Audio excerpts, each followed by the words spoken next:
Well, welcome everybody to Olivia's Book Club, the podcast. I'm your host, Olivia Fierro, a local news anchor here with Arizona's Family and host of a community book club since 2019. Now, this will be a show for people who love books, or you can listen to a book discussion and use it to pretend you've been reading a lot, impress your friends. No judgment here at all, so you go for it and use it as you like. Just make sure to subscribe. I'm joined in studio by super producer and voracious reader Margaret Stewart. Hi, Margaret. She's waving. She's hiding for a moment. We'll get some reading recommendations from her in just a little bit in what I'm calling a moment with Margaret. That's later on. But now I am so excited to welcome our guest, Donna Freitas, the author of the new novel, The 9 Lives of Rose Napolitano. Donna has a fascinating resume. She's a researcher, a college professor, a writing mentor, a published author many times over, but this is her first work of fiction for adults. So Donna, welcome. Thank you so much for having me, Olivia. It is a wonderful book. It's beautifully written. It's very thought-provoking. And I feel like I should just go ahead and say it and call you Rose. Hi, Rose. How's it going? Am I far off base or not? It's definitely a work of fiction. I tend to, there's that adage of you write from your experience. And, one of the things I tell my fiction students all the time is that you do write from your experience, but that doesn't mean that you're writing memoir.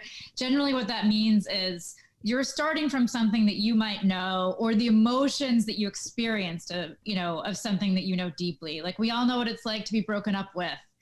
And so we could write a novel about a breakup without it, reflecting a breakup we actually lived ourselves. And so I feel like I really wrote Rose from a place of knowing what it was like to be Rose. But what's wonderful about fiction is I kind of think of writing fiction as like, oh, okay, I get to take something that I know really well and sort of peel it off of me and hand it to someone else and see what they do with it. So we're definitely connected, but she is definitely not me. Okay, good. Good to know. But there's so much to relate to about Rose, just as a woman, and the choices that we make in our lives and all the pressures that we experience in relationships and the big choices and the little choices and how they impact each other. So as you craft this story and her 9 lives and revisiting which lives overlap with certain outcomes, I cannot imagine how challenging it was, or stimulating, I guess, to structure this. How did you go about it at the beginning? It was actually a really fun book to write. I think it's my favorite book that I've written in that sense because of the structure. So just to give viewers or listeners an idea, so Rose has 9 different lives, and in all of them, she's trying to decide whether or not she has a baby. And some she has a baby, and in some she doesn't. And when I decided to write this book, what I knew first was I wanted to write about a woman who didn't want children. I felt like I hadn't really seen her much in literature. And so I wanted to give her a space on the page. But I couldn't decide which way to do it. Like, would she not want children, but then have them anyway? And, we would see how that would play out. Or would she refuse? She would dig in her heels, and then we would see the consequences of that. And it wasn't until I figured out, oh, well, what if I could write all the stories, that I got really excited to write the book, and I actually sat down to write it. And I actually really loved the structure. I'm someone who has a really hard time making big decisions. I don't know if you also feel that way, but I really agonize over them. And it was really exciting to me to get to think of 9 different ways to play out this question, because it's like Rose keeps getting do-overs. I wish we could have do-overs in our life. And one of the questions I keep getting asked about this book is, did I have a murder board? Or did I have a map, that I was keeping track of with all the roses? And I actually figured something out about myself as a writer because of that question that I keep getting. And I've always had a math brain. I love math.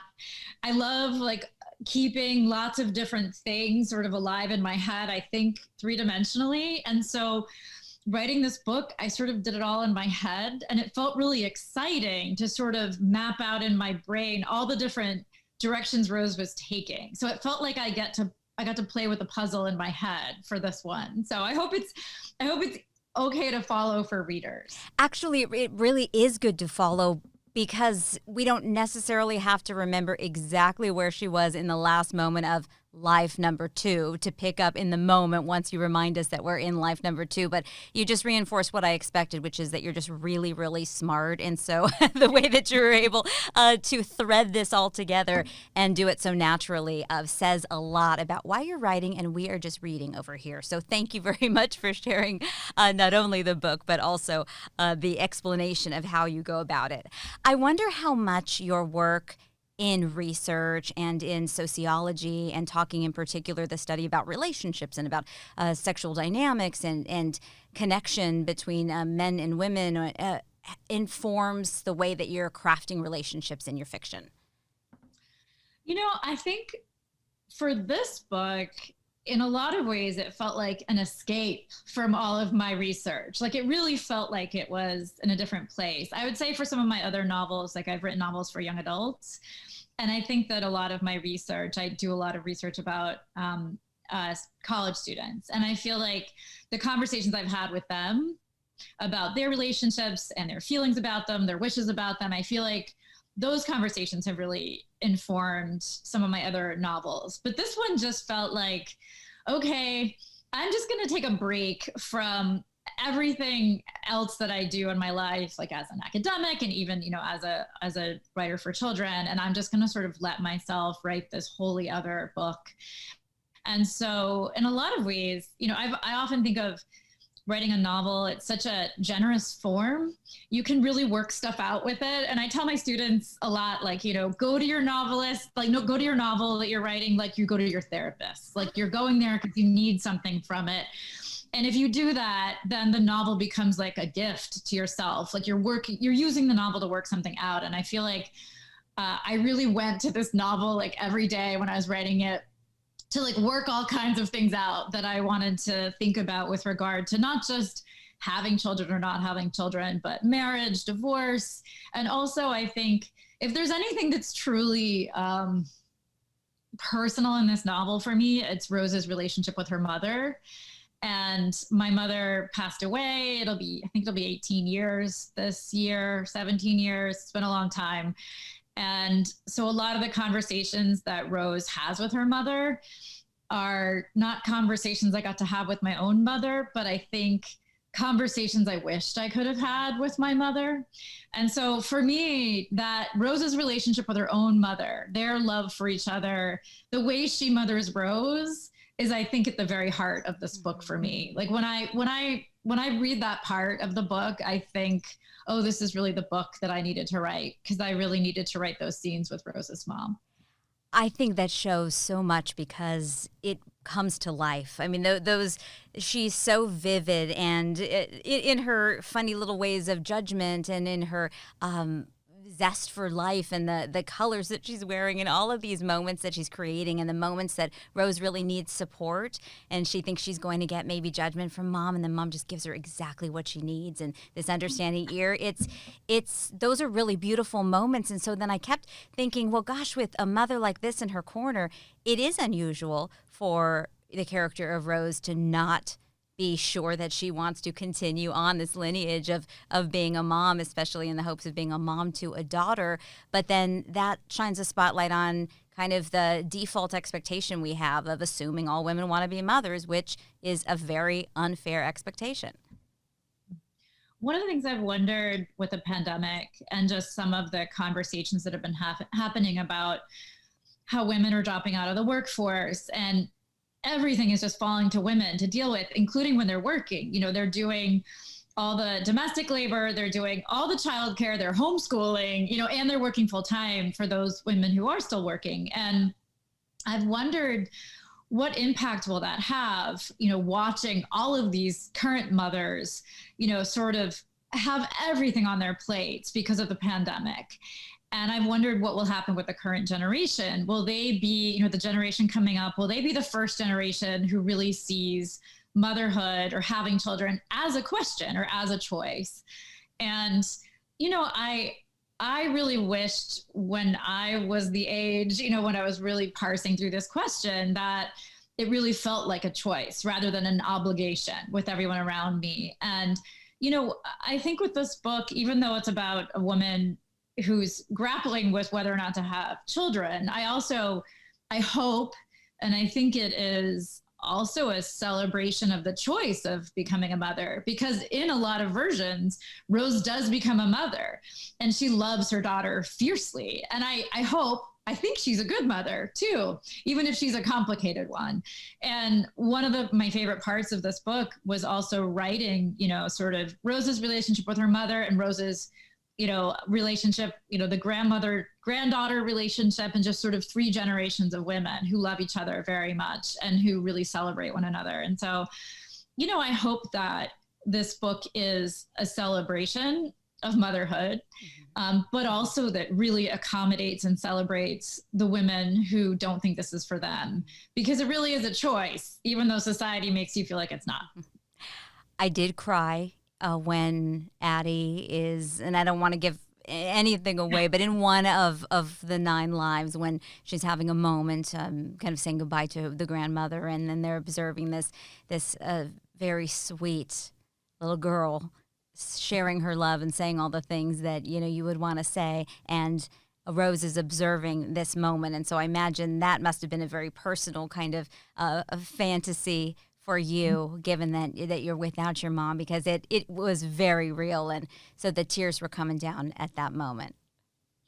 Well, the book, I don't know if you noticed the dedication. The book is dedicated to my mother, and if you look in the acknowledgments, I sort of wrote this letter to my mother at the end of them, and I in the first draft of the book, those conversations between Rose and her mother, those scenes that you're talking about weren't actually in the first draft. And I think I wasn't quite ready to go there, or I had determined, like, I'm not going to go to this place where Rose has this intense relationship with her mother. I'm just going to kind of leave the mother off stage a bit. And then it was my editor, Pam, who was like, nope, we want to see Rose and her mom. And I was like, really, Pam? Are you sure? And so she really pushed me to go there in the book. And what's funny is that even though I resisted it in the beginning, I think it is my favorite part of the book. And when the very last time I read it before it went into production, I got to read the pages like it was like a book. So they were, sitting on my lap, and I kind of got to read it like a reader, and I'd had a lot of distance from it. And this is sort of embarrassing to admit, but I kind of wept through a lot of it. And I never do that with my own books. Like, it was a very weird experience. Like, I couldn't stop crying. And when I was sitting there thinking like, oh, this is weird, you're crying with your own book. But that was I think that experience, I was realizing as I was reading it, like, oh, I really needed to live this somehow. I needed to live these conversations with my mother. I'm going to cry right now. I need to live that, like, a goodbye with my mother, I think. Mm-hmm. And, I think I really did it in that book. It meant so much to be able to do that. And this is one of the things that makes me love writing. Like, sometimes writing novels feels like a miracle to me. It's like we get to give ourselves these experiences that either we lost or we wish we could have again, or that we didn't get to have in our lives, and we get to give them to our characters and sort of live them through them. So it means a lot to me that part of the book was meaningful to you. Absolutely. And that connection, it's funny, just as a reader, when you pick up a book that means something to you, oftentimes it's not just that it's excellent writing, but it's the moment that you're picking it up and that something resonates and it seems to be speaking to you, and it kind of holds your hand and guides you through maybe a moment in your life, or gives you another filter to look at what's going on in your own life. And so I was feeling that certainly last night, and shared a little bit of it out loud with my husband, because his mother is ill, and so it was the authenticity was so alive on the page. So thank you so much for sharing that. I also, in particular, loved and highlighted a bunch of passages when in the lives where Rose does go on to become a mother, reluctantly or not, she falls so in love with this baby. And I think that the language, the prose is so beautiful when you're writing about her initial reactions to experiencing motherhood, and how scary and all-consuming and kind of almost, I think, psychotic is used in different moments. How did you feel tackling those passages? I love, I kind of, I loved writing all of it. And I think writing those scenes, they were an opportunity for me to really open my own heart to feeling what it's like to have a child and to just sort of really exploring that part of life of being a woman, that kind of love. There's this book that my agent, she published with one of her authors called A Potent Spell. And it's about how motherhood is like, it's like the spell comes over you where, a spell of love, but also just so, such intensity. And, I really wanted to think about what it's like to sort of grapple with that, especially as this person who's resisting it.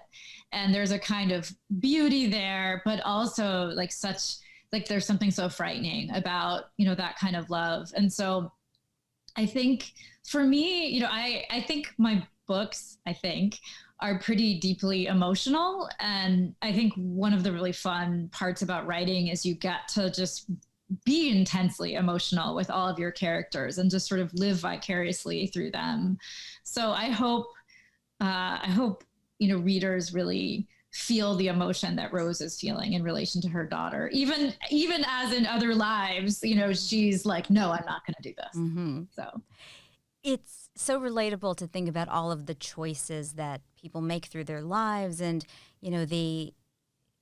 there are a lot of books with this sort of what if kind of narrative, because we all have those instincts, right? We want to think about, if I did something differently, how would things be? Or if you find yourself in a circumstance you're uncomfortable with, what could I have changed? Or what if it were different?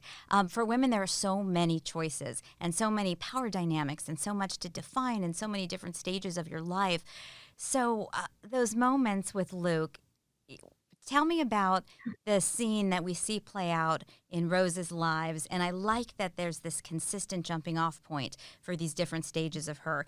And it's just this little annoying moment when he picks up those prenatal vitamins.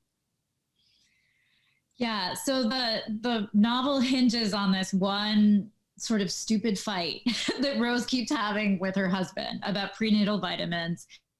He wanted her to take them to sort of show that she was willing to consider having a baby. She said she would, but she's resisting taking them. And so she walks into the bedroom one day to find that he's holding the bottle of vitamins and he's counted them. And so he knows that she's not taking them. And so then they fight. And this is the fight where, essentially everything that happens hinges on this fight. It's like whether they have a baby, whether they don't, whether they stay together, whether they don't. And so it felt to me, because it's sort of a small thing. They're fighting about vitamins. They're not fighting about their marriage directly. They're fighting about this thing she said she would do, but she's not doing. But I feel like, isn't that such a married fight? Mm-hmm. You fight about something that seems really small, but really what you're doing is you're fighting about your entire life. And your entire marriage has come to hinge on this one little fight. And so it felt so married-like to have a fight like this, and then have it spin out into such a huge way. It has such huge consequences for both of them.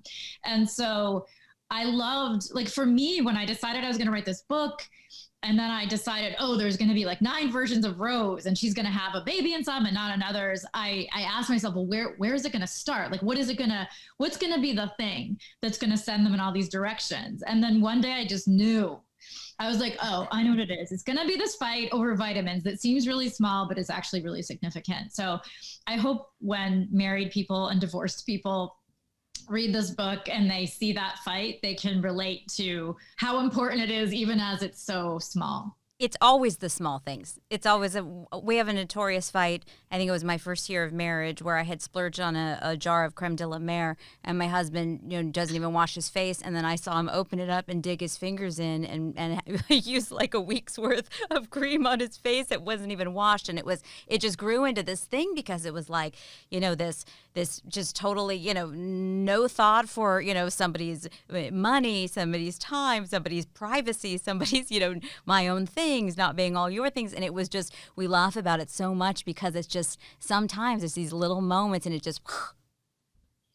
Yeah, I actually once in my 20s, I broke up with someone over a pint of ice cream. It was like a Ben and Jerry's flavor. I can't even remember the flavor now, but it was really hard to find. And I had like traipsed all over the city looking for this pint of ice cream. And then my very inconsiderate boyfriend at the time had been up at night, and he went and he ate all the chunks out of it. I feel there was like chocolate covered peanut butter filled pretzels or something in it. And he ate all the chunks out. And so when I went to go eat it the next day, they were all gone. And I broke up with him. I was like, this is it. Like, I'm done. Like, you were insincere. You are out. You are just not worth my time. That is, I just will let you know, I just looked over at our producer, Margaret, and her jaw hit the floor, so she would absolutely have broken up with him as well. And so the struggle is real. That's terrible. Yeah, that's pretty unforgivable. I want to talk to you about, you've published many books and some raw memoirs and some research books, and but you were doing a lot of middle grade fiction and young adult, and then you switch over to this, and you had some funny experiences as you were telling people that you were doing adult fiction, which I think that they can be misinterpreted. So I had never made that connection before. I guess I don't know if I would call it women's fiction or what happens. Well, so for people who write children's books, we according to us, those are just books, but we distinguish the books that we write with, adult books, adult novels, adult nonfiction. And that's how we describe it, because when you're around a lot of children's authors, if you're going to talk about a novel that's for adults, you'll just say, oh, it's an adult novel. And you just get used to that.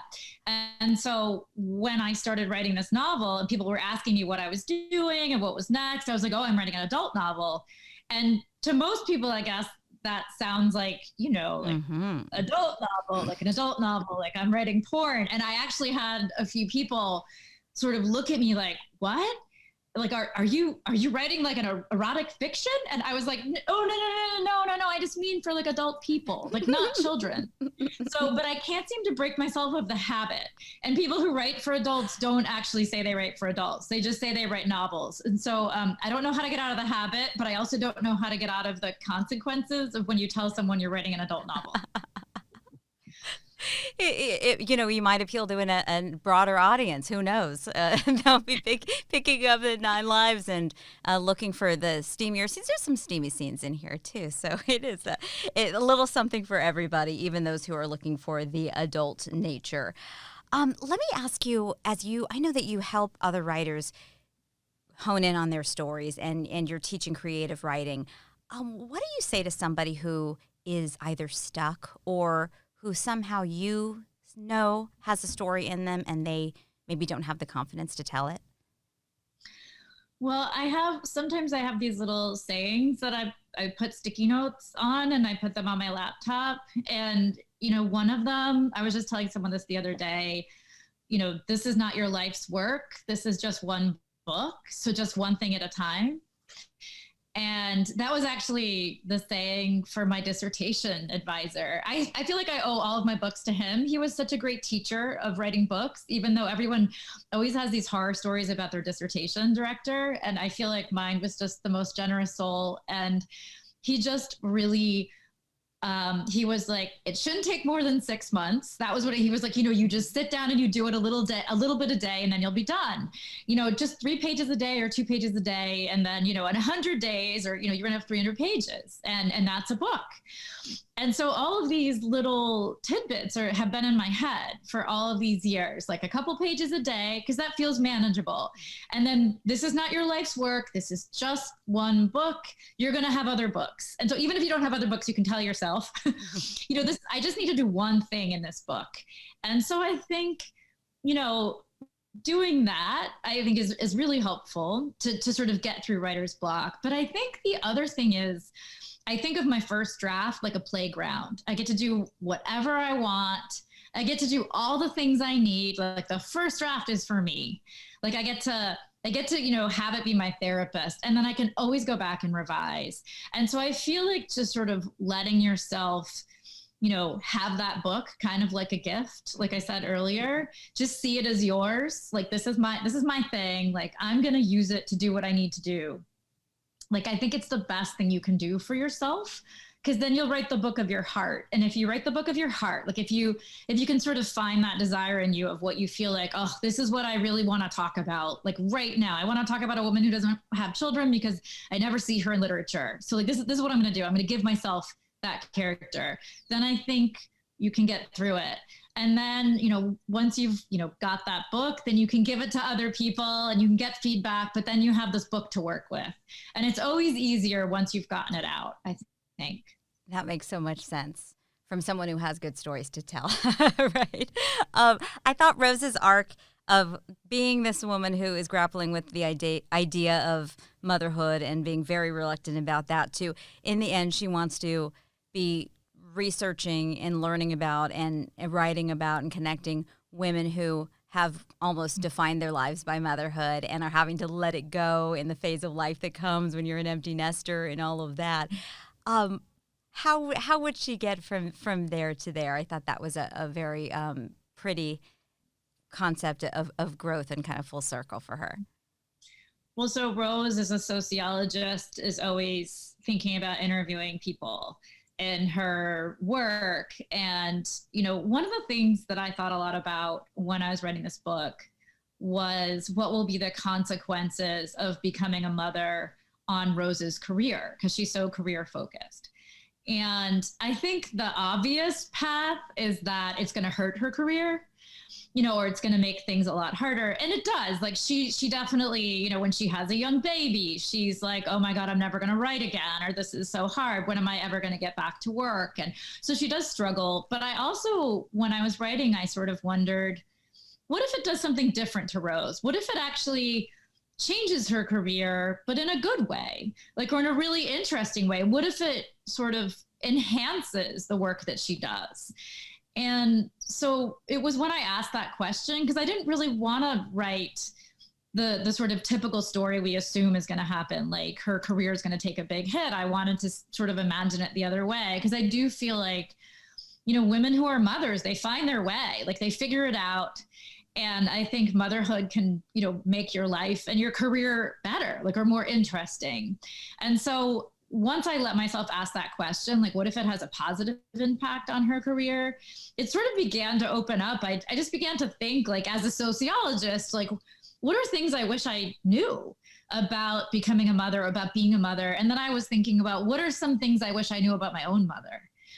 And I started thinking about how I wish I knew a lot more about her life before me. Mm-hmm. And I wish I knew more just about who she was apart from my relationship with her as a mother. And so I loved, I guess, putting those questions into Rose's work. And actually, when I was writing the book, I thought, ooh, this is a good research project. At some point, maybe I'm going to do it. And I'm still thinking about it, actually. I was talking to somebody about it the other day. I feel like I want to do that research project. I want to go around and I want to talk to women who are sort of past, having the children at home, but are really sort of figuring out who they are as women, post mothering. So it made me think of a college assignment in my first year of women's studies. And the assignment was to talk to the most important woman in your life and ask her about how she made the big decisions, buying a home or getting married or having children. And it was the first time I ever asked my mom any questions thinking about her as a real human being. And it was very illuminating and it gave me information I never would have had before, namely the fact that I was her third child and she only wanted 2 children. And there was a lot of emotion and conflict over that last pregnancy. And it just allowed me to view her in a completely different way. And so I felt that revelation kind of stir up again as I was reading your book. Oh, I'm so glad. I mean, I wish if I could sit down with my mother today, I would have so many questions for her. I wish I could interview her, honestly, about, because as you get older, and you have more experience in life and, the ups and downs of it and the tragedies of life, I think your sense of your parents change, but especially your sense of your mother. And, I feel like she died when I was pretty young and I didn't know to ask the questions that I have now.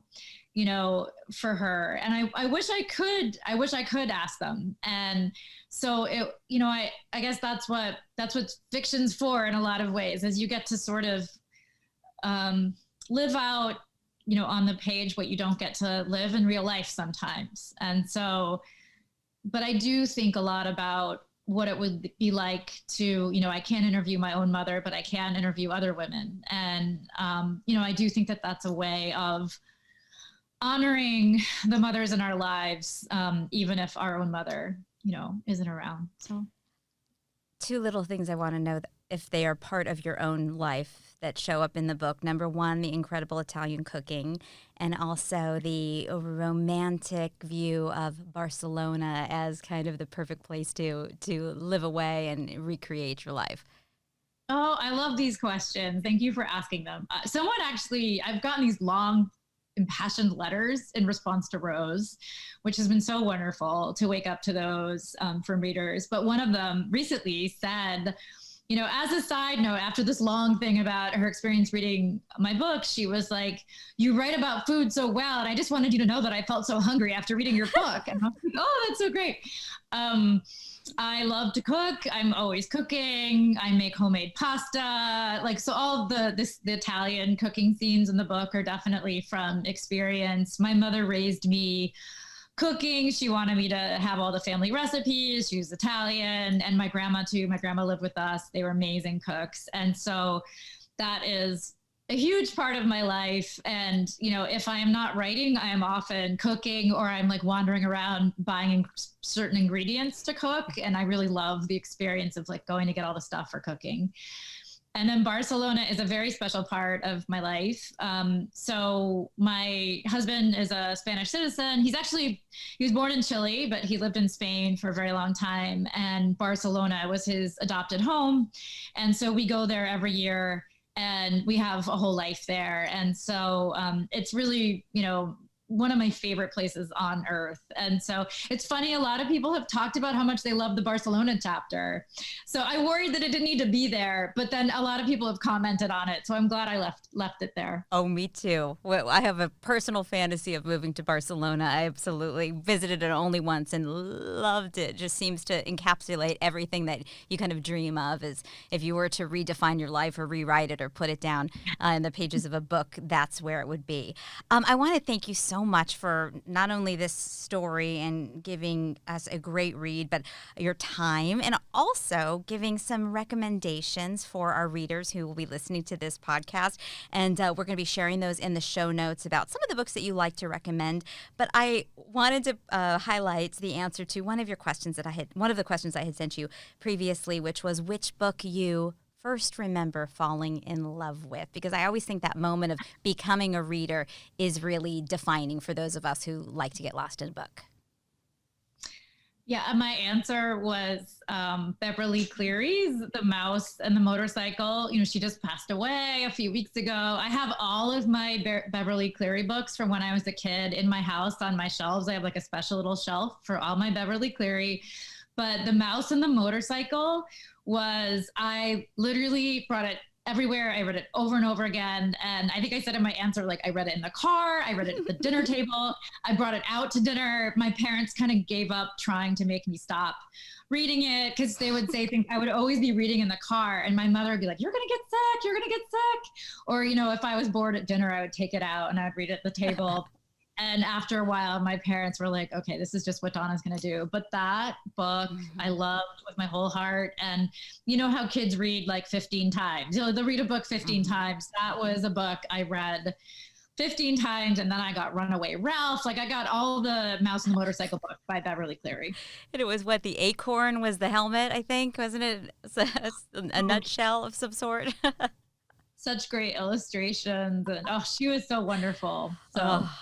Well, you are wonderful, and it has been a great pleasure to speak with you. Donna Freitas, thank you so much. The book is excellent, highly recommended, The 9 Lives of Rose Napolitano, and we can find more information about Donna at your website, and also you are on social media on Instagram, right? Yes, I'm donnafreitas.writer, and thank you so much for having me and for all of your wonderful questions today, Olivia. It has been a great pleasure. Thanks so much.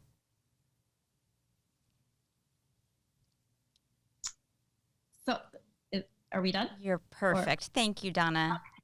That was so fun. Thank you. So Thank you for all fun. the wonderful questions. You're you asked all these things that let me talk about all the things that I care so much in my book. And it's just such a joy to get to do that. So thank you for doing that. It was such a pleasure. Thank you so much.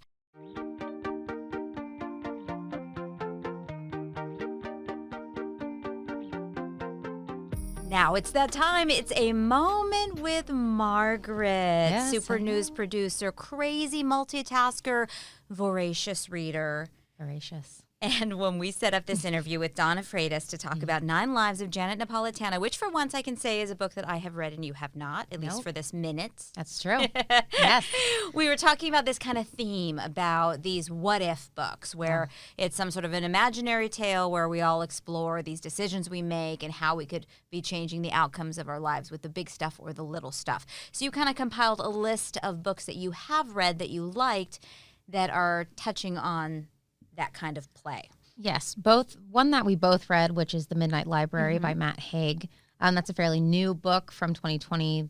Looks more into the kind of the idea of It's a Wonderful Life, the choices that you would have made and where you would have been had you made those choices. And sometimes they're good and sometimes they're bad, but it's a little bit more, not mythical, but there's a fantasy. It's fantastical. Yeah, for sure. And it gives you this kind of nice fleeting feeling versus being bogged down by the kinds of decisions that are being made. I'm going to say I enjoyed that book, but it was very hyped or really well publicized. So I saw it and read about it everywhere, and it didn't give me all that I was expecting out of it.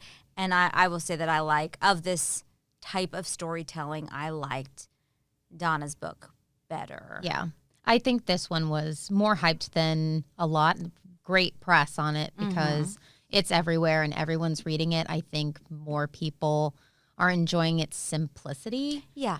It was kind of a transitional book for me between genres because we had just read a pretty heavy book in book club, so I was trying to look for a lighter side. So that was a transitional book. I think I'm sure it'll make a great movie too, because you can kind of see like the swirling library with the books flying around and this. So I think that will be fun. And I enjoyed it. I don't want to say I didn't enjoy it. I like the concept of these tiny little decisions are what changes everything. But I would say I think you'll like the 9 Lives also. Yes, I'm looking forward to that as well. I also read The 7.5 Deaths of Evelyn Hardcastle by Stuart Turton. Turton. It's a mystery thriller fiction. Wow, I can't. She can read. I can read. Can't talk. But this one I could actually see as a mini-series. It's a person who is being transferred into different people's bodies to figure out who killed a woman at this party. It's kind of set in another time, a little bit further back. A plague doctor is kind of the person directing him through these bodies and telling him which ways are which. And in the kitchen with a candlestick. Essentially. And it's very interesting because he wakes up in somebody's body and he's dealing with their ailments, so to speak, or if they have a hangover or their leg hurts or something like that, and he has to fight through all these things and see it from different perspectives. So it's very interesting. The 2 Lives of Lydia Bird, which is a romance, she's kind of split between her dream life and her awake life when her fiance passes away, and he is very much alive in her dream, that she's kind of forcing herself back into sleep to get to be with him. So it's lovely, also about grief and just trying to overcome things and just live out our day-to-day lives and moving forward.